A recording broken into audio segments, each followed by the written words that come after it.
Senior year high school, I went to Shaker Heights High School and I took a class called criminology. And part of the class was going on a field trip to downtown Cleveland to the courthouse, the Cuyahoga County Common Pleas Courthouse. And we happened to walk in a courtroom to watch a trial, and it happened to be a rape trial. And of course, it was the most dramatic portion of the trial in that the victim was testifying. And I remember being in there, and it was a pretty crowded courtroom, and just the magnitude of the moment, the intensity of everything that was going on, as if it was the most important moment for everybody in that courtroom. And I remember wanting to be a part of it, feeling like I could make a difference in that arena. The idea of right and wrong, and trying to help people out and help them through such a significant part of their lives. Now that I deal with mostly very violent crimes, murders, rapes, things of that nature, when we have a successful prosecution, when we get a conviction, when we get a sentence that we think is appropriate for what happened,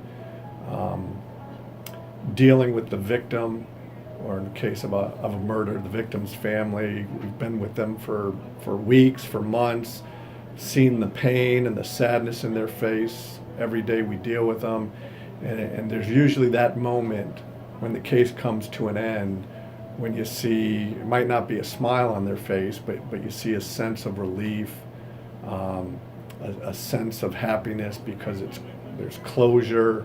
The person who's harmed them is facing consequences, is being held accountable. And I know down deep that positive feeling or that happy feeling doesn't last. It probably is gone by the time they're driving home afterwards. But it's very rewarding, that moment, to see that on their faces after knowing what they've been through. The most difficult parts are when you're firmly convinced that somebody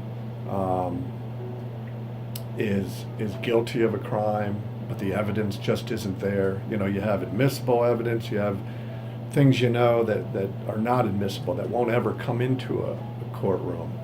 And so you've got to make decisions based upon admissible evidence, and sometimes it's just not there. You wish every investigation and every case could be perfect and have an abundance of incriminating evidence, but when you have a case that is filled with emotion, but you just lack in evidence, that you're not going to be able to get the perfect outcome. You're not going to be able to hold the individual accountable to the level that they deserve, and therefore you might be disappointing victims and victims' families. So I think that's a hard pill to swallow.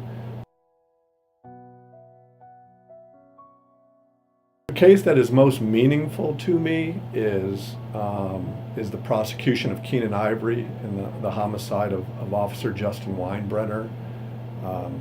I had worked with Officer Weinbrenner a little bit. I knew him, and I knew his reputation to be just an excellent police officer, hard worker. And after I was assigned to the case, I became even more aware of how well he was respected by his fellow workers, by his supervisors there at the Akron Police Department.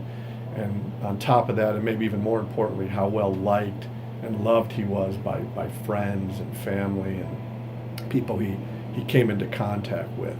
Because the crime was captured on video, you got to truly see how heroic of an act it was. That this was a man who was off duty at a restaurant bar, and when somebody he wasn't even interacting with pulled out a gun, he didn't hesitate. He went immediately into action. And even when that person started firing the gun, it didn't cause him to back off one little bit. His goal was to get the person out of the restaurant, to get everybody out of harm's way, and it cost him his life.